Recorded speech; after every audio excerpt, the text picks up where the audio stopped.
In this video, I'm going to show you how I script this program, basically to create 5 directories, list them, and then remove them afterward, but using this for statement with num in a sequence of 5.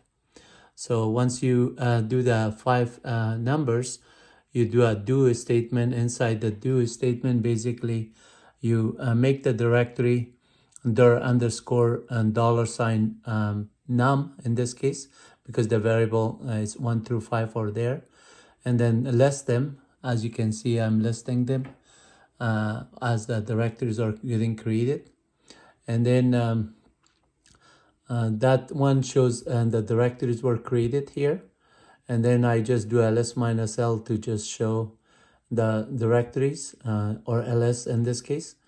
And the 2 file demo.log and demo.txt is as a result of the script that I captured.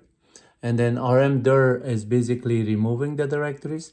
Now you can see that I'm left over with demo.log and demo.txt. Everything is clean back. Thanks for watching. Please don't forget to subscribe at MyWebUniversity for education videos. Thank you.